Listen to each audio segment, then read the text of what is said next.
friends, Miss Dani here from the Pleasant Hills Public Library, and I'm so excited to be here with you today for our very last virtual fairy tale STEAM.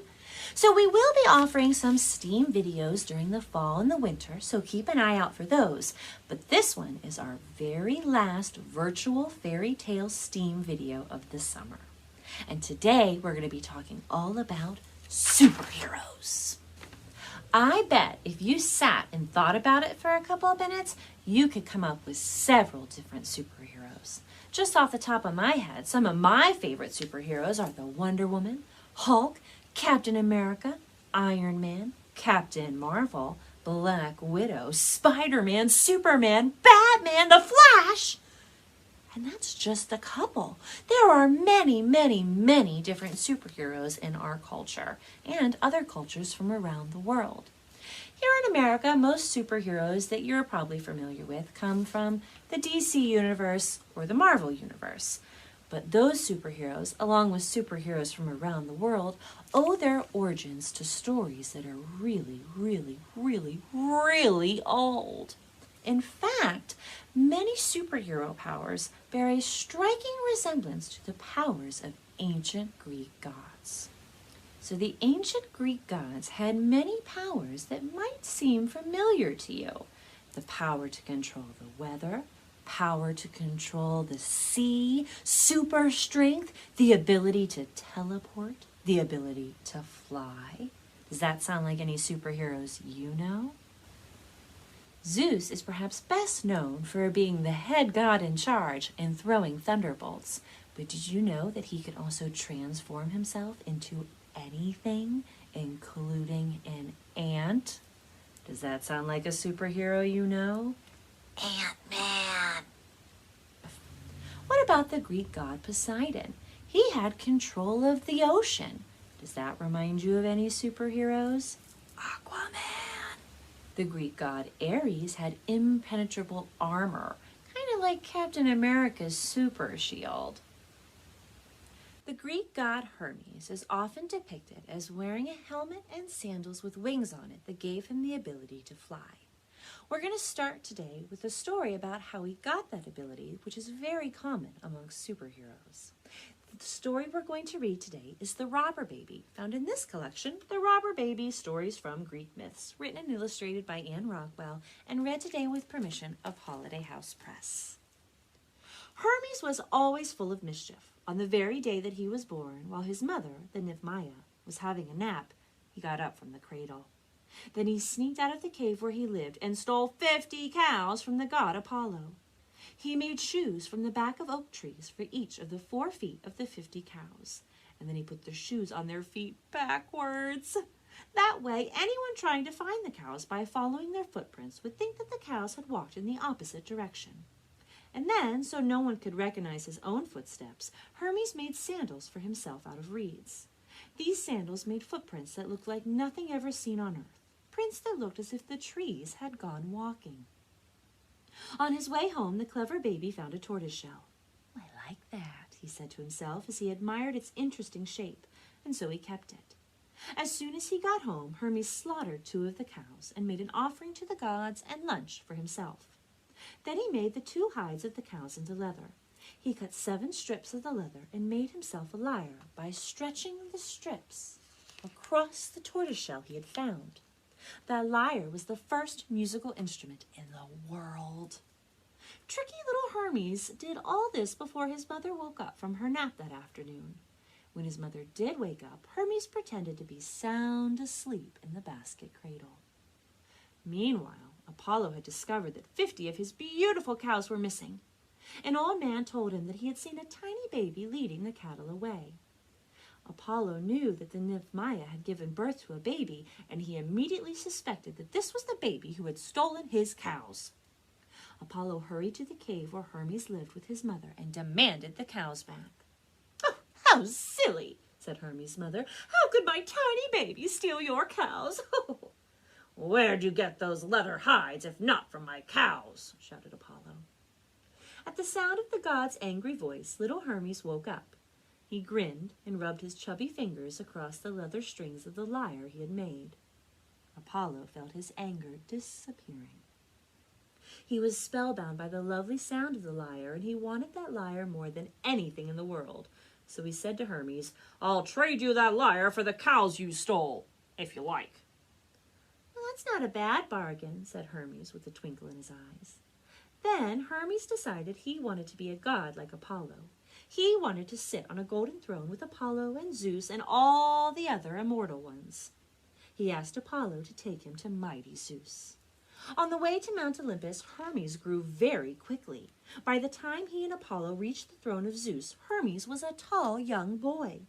He was not at all in awe of Zeus. He began joking with him, and Zeus was very amused by this tricky Hermes. "I'd like to have that young fellow here just for the fun of it," thought Zeus. Besides, he had a strong suspicion that he might be Hermes' father, for he had once loved that nymph Maia, who was his mother.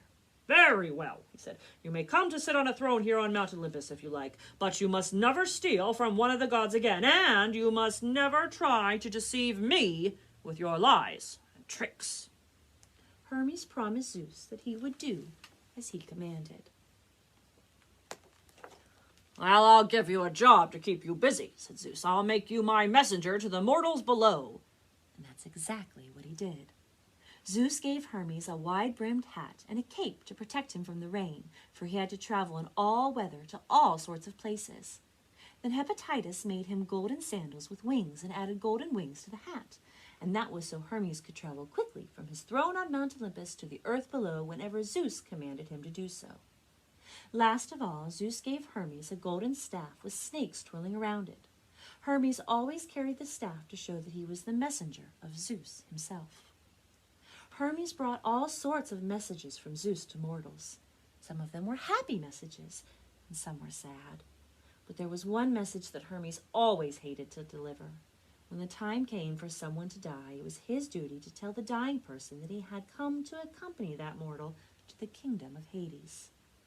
Hermes and Apollo became the closest of friends. Never again did Hermes steal from Apollo or play any tricks on him. In fact, Hermes invented notes for music and then taught them to Apollo. Hermes was so clever that he was always thinking up ideas that had never been thought of before. He invented the letters of the alphabet and the way to use them for reading and writing, and he invented ways to weigh and measure things. Hermes always watched over travelers, for he was one himself. He watched over herds of cattle and the herders who took care of them. He watched over merchants and shopkeepers and all who lived by their wits. He was the god of dreams and lies and clever tricks that were sometimes good and sometimes bad. And I'm sorry to say, he was the one god who was especially fond of thieves and robbers. Here in America, we have our own type of folk superheroes in the form of our tall tales. Tall tales are stories about individuals and their abilities to do crazy things, like Casey Jones and his ability to always be on time, like Davy Crockett and his ability to shoot anything and speak with animals, and like John Henry, who's known for being super crazy strong. Next, we're going to read the story of John Henry, retold by Julius Lester and illustrated by Jerry Pinkney, and read today with permission of Penguin Random House. You probably never heard of John Henry, or maybe you heard about him but don't know the ins and outs of his comings and goings. Well, that's why I'm going to tell you about him. When John Henry was born, birds came from everywhere to see him. The bears and panthers and moose and deer and rabbits and squirrels and even a unicorn came out of the woods to see him. And instead of the sun tending to his business and going to bed, it was peeping out from behind the moon's skirts, trying to get a glimpse of that new baby. Before long, the mama and papa came out of the porch to show off their brand new baby. The birds oohed and the animals ahed at how handsome this baby was.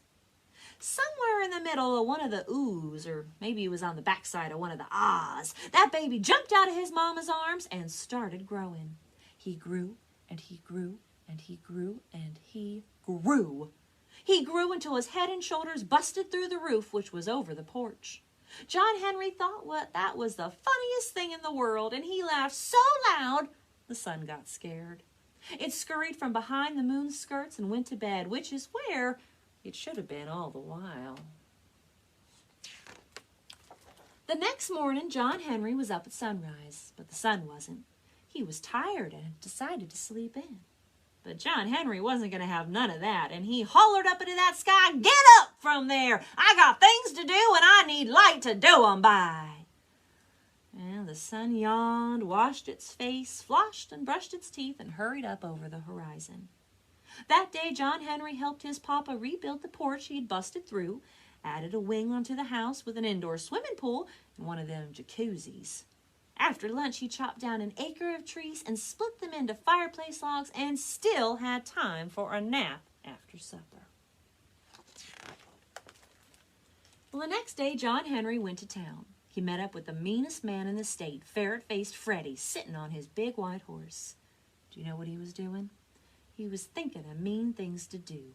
Ferret-faced Freddie was so mean, he cried if he had a nice thought.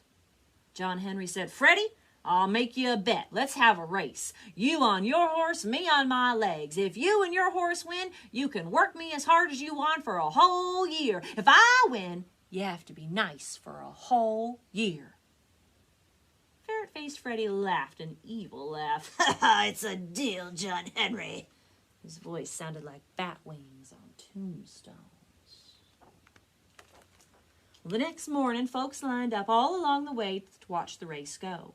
John Henry was ready. Ferret-faced Freddie and his horse were ready, and bang! The race was on. My great-granddaddy's brother's cousin, sister-in-law's uncle's aunt was there that morning, and she said that everybody saw Ferret-faced Freddie ride by on his big white horse, and they were sure enough moving. Didn't nobody see John Henry. That's because he was so fast the wind was out of breath trying to keep up with him. When Ferret-faced Freddie crossed the finish line, John Henry was already on the other side, sitting in a rocking chair and drinking a soda. After that, Ferret-faced Freddie was so nice, everybody called him Frederick the Friendly. Well, John Henry decided it was time for him to go on down that big road. He went home and told his mama and daddy goodbye. His daddy said, "You gotta have something to make your way in the world with, son. These belong to your granddaddy." And he gave him two 20-pound sledgehammers with 4-foot handles made of whalebone. A day or so later, John Henry saw a crew building a road. At least that's what they were doing until they came on a boulder right smack dab where the road was supposed to go. This was no ordinary boulder. It was as hard as anger and so big around it took half a week for a tall man to walk from one side to the other. John Henry offered to lend them a hand. "Oh, that's all right. We're going to put some dynamite to it." John Henry smiled to himself. "Whatever you say." The road crew planted dynamite all around the rock and sent it off. Kaboom! Blamity, blamity, boom, boom, boom, boom, boom. Well, that dynamite made so much racket, the Almighty looked over the parapets of heaven and hollered, "It's getting too noisy down there!" The dynamite kicked up so much dirt and dust it got dark. The moon thought night had caught her napping, and she hurried out so fast she almost bumped into the sun, who was still climbing the steep hill towards noontime. When all the commotion from the dynamite was over, the road crew was amazed. The boulder was still there. In fact, the dynamite hadn't knocked even a chip off of it. The crew didn't know what to do, and then they heard a rumbling noise, and they looked around. It was John Henry, laughing, and he said, "Oh, if you gentlemen will give me a little room, I got some work to do." "Don't see how you can do what dynamite couldn't," said the boss of the crew. And John Henry chuckled. "Just watch me." He swung one of his hammers round and around his head, and it made such a wind that the leaves blew off the trees and birds fell out of the sky. Ring! The hammer hit the boulder.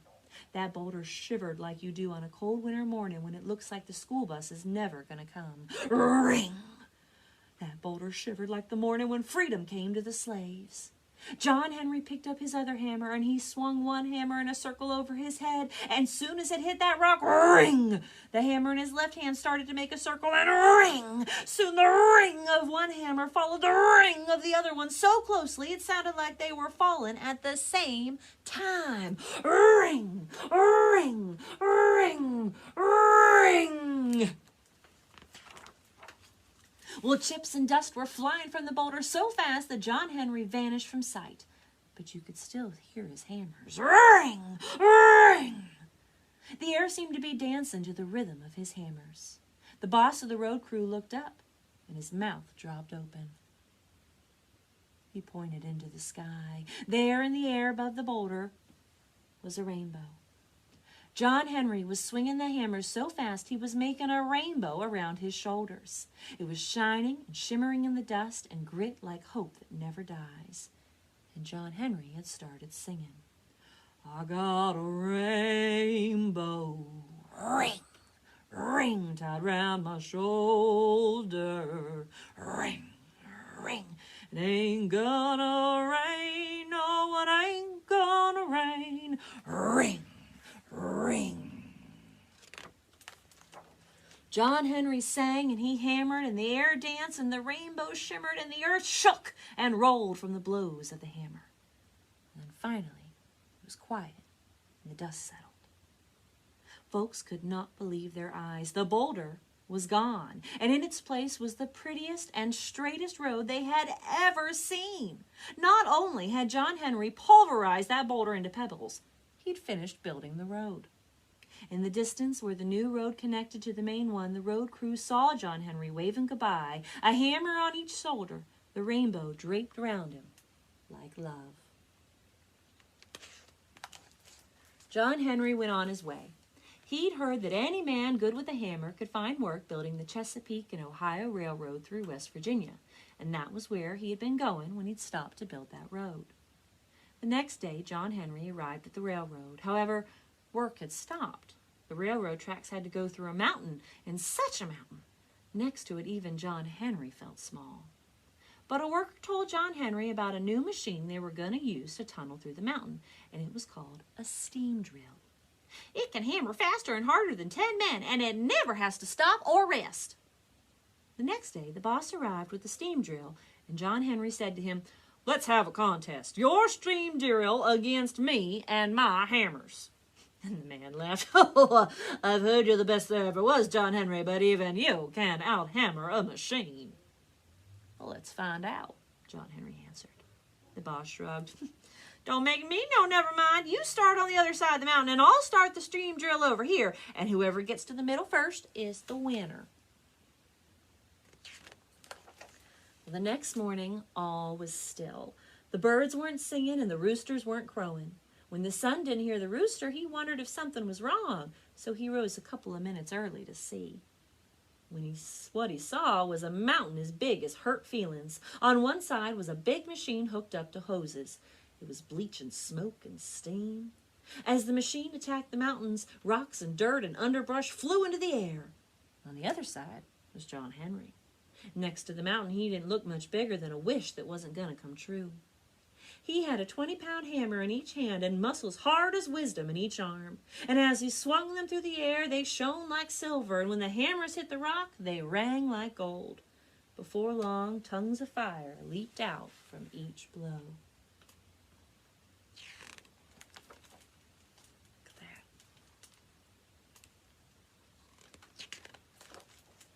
On the other side, the boss of the steam drill felt the mountain shudder, and he got scared and hollered, I believe the mountain's caving in! From the darkness inside the mountain came a deep voice. It's just my hammer sucking wind, just my hammer sucking wind.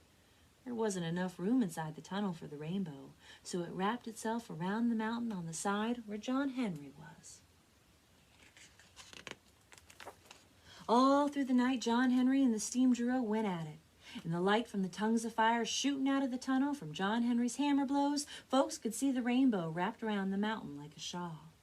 The sun came up extra early the next morning to see who was winning. Just as it did, John Henry broke through and met the steam drill. The boss of the steam drill was flabbergasted. John Henry had come 1.25 miles. The steam drill had only come 1/4. Folks were cheering and yelling, "John Henry! John Henry!" John Henry walked out of the tunnel into the sunlight, raised his arms over his head, a hammer in each hand. The rainbow slid off the mountain and around his shoulders. With a smile, John Henry's eyes closed, and slowly he fell to the ground. John Henry was dead. He had hammered so hard and so fast and so long that his big heart had burst. Everybody was silent for a minute. Then came the sound of soft crying. Some said it came from the moon. Another one said she saw the sun shed a tear. Then something strange happened. Afterward, folks swore the rainbow whispered it, but I don't know. Whether it was a whisper or a thought, everyone had the same knowing at the same moment. Dying ain't important. Everybody does that. What matters is how well you do the living. First one person started clapping, then another, and soon everybody was clapping. The next morning, the sun got everybody up early to say goodbye to John Henry. They put him on a flatbed railroad car, and the train made its way slowly out of the mountains. All along the way, folks lined both sides of the track, and they were cheering and shouting through their tears, "John Henry! John Henry!" John Henry's body was taken to Washington, D.C. Some say he was buried on the White House lawn late one night while the President and Mrs. President were asleep. But I don't know none about that. What I do know is this. If you walk by the White House late at night, stand real still and listen real closely. Folks say you just might hear a deep voice singing, "I got a rainbow ring, ring tied around my shoulder, ring, ring. It ain't gonna rain, no, it ain't gonna rain, ring, ring." Every good superhero needs a supervillain to fight against. And so with that in mind, our last story today is about a supervillain.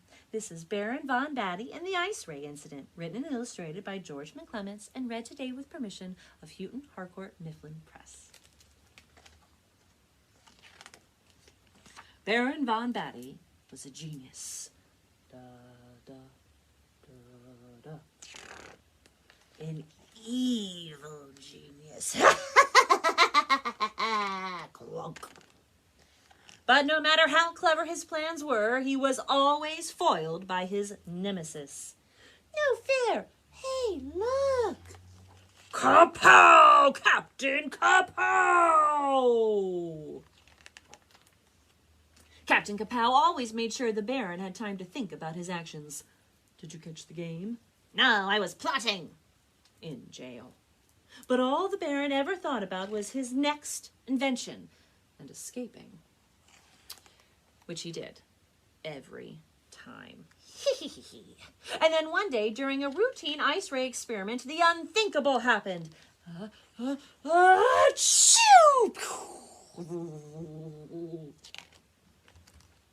Baron couldn't believe his eyes. He had actually caught Captain Kapow.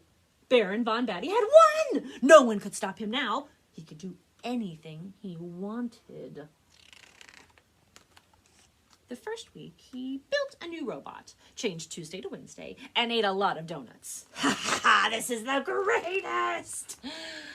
The second week, he built another robot, changed Friday to Thursday, and ate some more donuts. This is still kind of fun. The third week, he stopped building robots, missed his birthday, so he changed the days back, and got sick of donuts. Oh, this is boring. The Baron had a stunning revelation. He missed Captain Kapow. What was the point of creating chaos if no one was trying to stop you? The Baron rushed back to his lab and spent the night building a heat ray. Ah! The captain sprang into action, catching the Baron and smashing the ray, and then he dropped the Baron at his home away from home. Usual cell, Baron. Thanks, Cap. Things were right again. The Baron even took his time to think about his actions, and he decided not to break out for a whole 3 hours. My next robot would look great in the shade of gray. I'm going to talk a little bit now about books that you can check out using our curbside pickup service. So, did you know that even though our building is closed to the public, you can still check out items, anything from inside the Pleasant Hills Public Library? And with online holds, you can get items delivered here from any other library in Allegheny County. When you do a curbside pickup order, we ask that you tell us what time you'd like to come.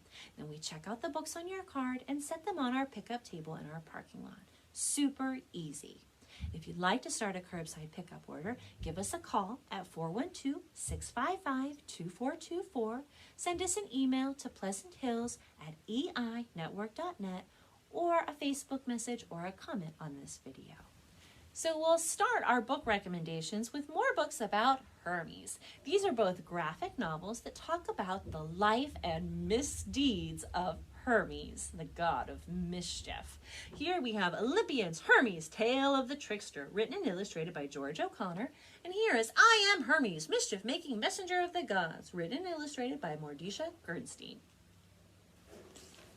If you're looking for stories about the ancient Greek gods that are a bit more traditional in their writing style, then you'll want to check out these ones. This one's just about Hermes. It's called Hermes, Lord of the Robbers, translated and adapted by Penelope Prado and illustrated by Barbara Crooney.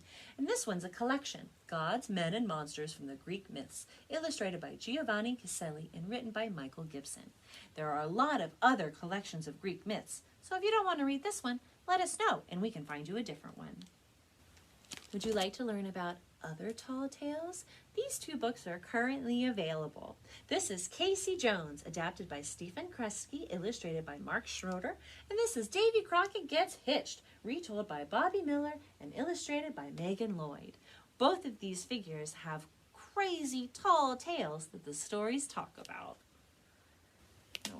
As I said before, we have quite a lot of picture books, easy readers, chapter books, even nonfiction about DC and Marvel superheroes. But these two books are some of my favorite non-DC and Marvel superheroes. We have here Dog vs. Ultra Dog, written by Troy Wilson and illustrated by Clayton Hanner. And this one's my favorite, Lyric McKierrigan, Secret Librarian, written by Jacob Sager Weinstein and illustrated by Vera Bosgrove. While I could spend a whole day talking about the books we have here at the Pleasant Hills Public Library from the DC and Marvel universe, I really want to talk about just one, What Makes a Hero, written by Pamela Bobowich and painted by Edna Caban. This features different female superheroes from the Marvel universe and talks about the different qualities that make someone a hero. And now it's time for Steam! And now it's time for Superhero STEAM! So STEAM stands for Science, Technology, Engineering, Arts, and Math. And you will need all of those subjects for today's challenges. So we do have take-home bags at the library starting on Monday that you can pick up until supplies run out. Those kits have all the supplies you need for all 3 of our challenges. But if you're unable to get the kit, don't worry too much because chances are, if you look around, you can find supplies that will work. The first challenge is a superhero print-out game, and I'll attach the PDF as a comment to this video. The second challenge is our superhero straw rocket that makes your superhero fly in the sky. My trusty assistant, Karina, has one that she'd like to show off. What's your superhero's name? Elastigirl. All right, so to do this challenge, you need paper to draw on. In our kit, you get an index card, and you can draw and design your very own superhero. I decided to draw Super Librarian, who flies through the air delivering books. Once you've drawn your superhero and cut them out, you're going to need a cut piece of straw that's been closed. In our kit, you get a straw that's been closed with duct tape. Then you need some regular tape. I'm going to get my regular Scotch tape and I'm going to tape the cut straw to the back of my superhero. I recommend using at least 2 pieces of tape to secure your straw. You might need 3. It's up to you. All right, I think it's secure enough. Just like yours.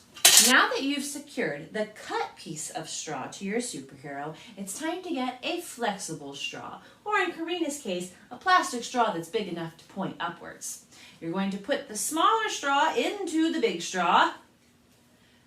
Fix your straw so your superhero is flying up, and then on the count of 3, blow out. You ready? 1, 2, 3. 1,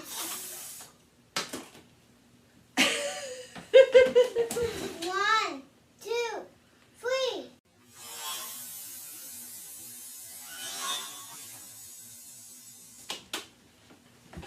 Our last STEAM challenge is to create a flying balloon superhero. So in our kit, you got a 72-inch piece of yarn, a thin plastic straw, a balloon, and a mask you could cut out in color. Before you can make your superhero fly, you need to decide where you're going to put your string. I recommend chairs because they move around easily, but we are going to use a doorknob and a desk drawer. Before you tie your string to anything though, make sure to take your straw and put it through your string, like this. Ooh, it's tricky. Tricky, tricky, tricky. There we go. Now it's going through all the way down string. Is it out yet? Not yet. There we go. Ha ha! So that your straw can move. And now it's time to tie our string.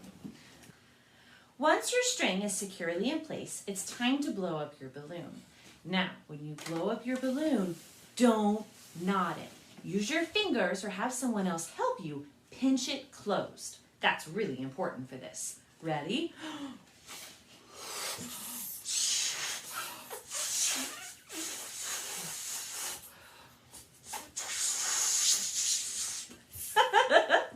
Once your balloon is all blown up, you can take that mask and tape it in place. Can you help me, Karina? One side, other side, please.